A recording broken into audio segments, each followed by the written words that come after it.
चेतावनी, 2 प्रकार के लोग इस वीडियो को ना देखें। पहले वो जो टूटी फूटी अंग्रेजी बोल के खुद को कूल समझते हैं और भारतीय भाषाओं और उन्हें बोलने वालों को निचले स्तर का समझते हैं, और दूसरे वो जिन्हें लगता है कि इंडिया भारत से अच्छा नाम है। अगर आप अंग्रेजी बोलने वाले एलीट परिवार से नहीं हैं, या अगर आपकी पारिवारिक पृष्ठभूमि ग्रामीण रही है, तो आपने जरूर कभी न कभी अच्छी अंग्रेजी न बोल पाने की वजह से शर्मिंदगी महसूस की होगी। अंग्रेजी वर्सेस हिंदी का ये डिबेट आजादी के बाद से ही चला आ रहा है, पर सवाल ये उठता है कि इतने सालों में भी हम अंग्रेजी को भारत से हटा क्यों नहीं सके। कौन है वो लोग, या अगर मैं कहूँ तो कौन सी ऐसी ताकतें हैं जो कभी भी अंग्रेजी को हटा के हिंदी या किसी भी भारतीय भाषा को पूरे भारत में इस्तेमाल नहीं होने देंगे। इससे पहले कि हम ये जानें कि किस तरह अंग्रेजी भारतीय भाषाओं का गला घोट रही है, पहले ये जान लेते हैं कि किन कारणों से भारत में अंग्रेजी इतनी फैली। और आगे बढ़ने से पहले मैं आप सभी से अनुरोध करूंगा कि इस चैनल की सदस्यता जरूर लें, मतलब प्लीज सब्सक्राइब।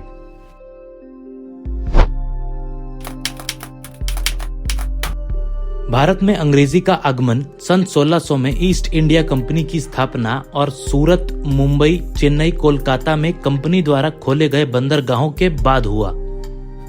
वो कई सालों तक अपना साम्राज्य फैलाते हैं, पर एक समय के बाद उन्हें यह महसूस होता है कि भारतीयों के सहयोग के बिना भारत पर राज नहीं कर सकते।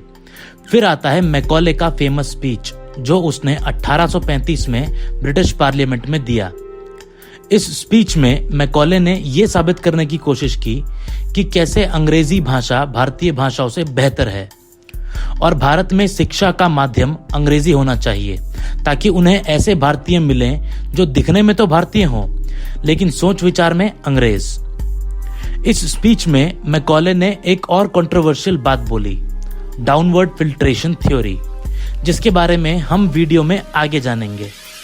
मैकॉले द्वारा सुझाया ये प्रस्ताव इंग्लिश एजुकेशन एक्ट 1835 के रूप में पास हो जाता है और भारत में अंग्रेजी शिक्षा और सोच की नींव रखी जाती है। पर करीब 100-110 साल बाद सन 1947 में भारत आजाद हो जाता है, और अब जिस डाउनवर्ड फिल्ट्रेशन थ्योरी का सुझाव मैकॉले ने दिया था, उसका असल परिणाम दिखने लगता है। डाउनवर्ड फिल्ट्रेशन थ्योरी के अनुसार अंग्रेज सिर्फ मुट्ठी भर भारत के लोगों को एजुकेट करेंगे और फिर वो लोग बाकी सभी भारतीयों को शिक्षा देंगे। अब बाकी भारतीयों को शिक्षा तो नहीं मिली, पर एक इंग्लिश एजुकेटेड एलीट क्लास जरूर पैदा हो गया। आजादी के बाद ऑफिशियल लैंग्वेज को इंग्लिश से बदलकर हिंदी करने की कोशिश हुई। इसके लिए श्री हरिवंश राय बच्चन को officer on special duty Hindi appoint किया गया, ताकि वो एडमिनिस्ट्रेटिव वोकैबुलरी को हिंदी में ट्रांसलेट करें। श्री बच्चन ने अपनी जीवनी में कहा, मेरे इर्द गिर्द सभी वार्तालाप अंग्रेजी में होते थे और अगर मैं आंखें बंद करता तो ऐसा लगता था कि मैं ऑक्सफोर्ड या कैम्ब्रिज के किसी कॉकटेल पार्टी में हूं। हिंदी और उसका नया शब्दकोश ज्यादातर अंग्रेजी बोलने वाले अफसरों के लिए खिल्ली उड़ाने वाली चीज बन गई थी। सुनने में अंग्रेज लगने वाले ये साहब हिंदी को नौकरों और चपड़ासियों से बात करने के माध्यम के सिवा और कुछ नहीं समझते थे। और इस एलीट क्लास का इन्फ्लुएंस आज भी हमें पूरे देश में दिखता है। ये बात मैं पूरी जिम्मेदारी के साथ बोल सकता हूं कि बड़े बड़े IAS IPS हमेशा अंग्रेजी ही बोलना पसंद करते हैं। सिर्फ यही नहीं, आर्मी, एयरफोर्स, नेवी के ऑफिसर्स भी खुद और अपने बच्चों को हमेशा अंग्रेजी बोलने को प्रोत्साहित करते हैं। इन लोगों के लिए हिंदी या दूसरी भारतीय भाषाएं बोलना या पढ़ना ओछी बात है।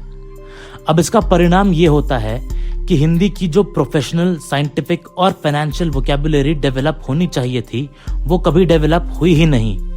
और आज के समय हिंदी मात्र एक बाजारू भाषा बन के रह गई है। भाषाओं को बर्थ सर्टिफिकेट तो नहीं मिलता, पर डेथ सर्टिफिकेट जरूर मिलता है। किसी भाषा की मौत तब होती है जब उसे बोलने वाला आखिरी इंसान मर जाता है। हिंदी के साथ ये होने में शायद अभी बहुत समय है, पर शुरुआत हो चुकी है। इस प्रक्रिया का पहला चरण है शब्दकोश यानी वोकैबुलरी की कमी। आज हिंदी में एक भाषाई अकाल पैदा हो गया है।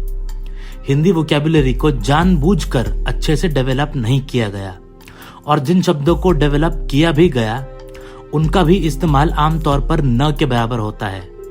आप में से कितने ऐसे लोग हैं जो engineer, doctor, information technology, finance जैसे शब्दों को हिंदी में बोल सकते हैं? इन शब्दों को बोलना तो दूर की बात है, आज के कई युवा तो हिंदी में 20 से 30 तक गिनती भी नहीं कर सकते और वो ये चीज गर्व से बताते हैं।